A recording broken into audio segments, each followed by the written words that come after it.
how you all are doing? I hope you all are doing well and nice. So let me introduce myself. Myself Suhani. I am a part of class 9 from Puran Murti Global School. Today we are going to discuss about a topic. That topic is meristematic tissue.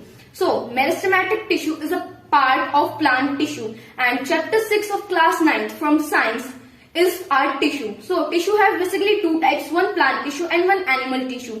And meristematic tissue is a part of plant tissue. So today we are going to do an activity which will show that meristematic tissue is responsible for the growth of the roots in the stem, and it is also present at the bottom of the roots in the stem.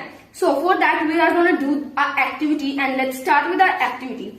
For that you have to take two glasses from which you can see through easily. We have to pour some water in that.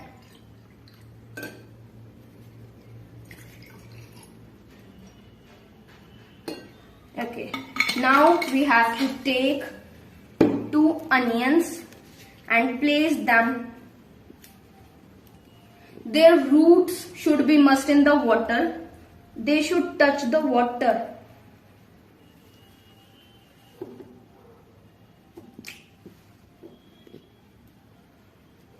So we have done this, and let them leave only like this, and we'll see its result tomorrow. We'll see that the roots of these two onions will grow or not.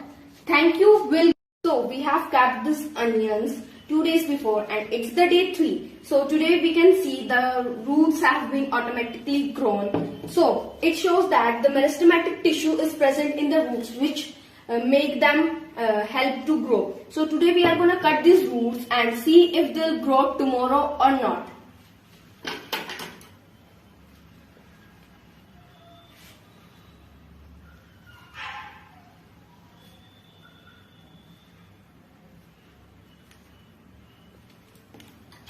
So we have cut the roots of this onion which have been grown. So today we'll keep it in the water and see that it will grow or not the next day.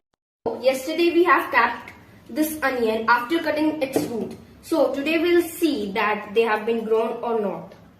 So there is the result. The roots of this onion has not grown because the meristematic tissue present in this is now not in the part of these roots, which shows that meristematic tissue is responsible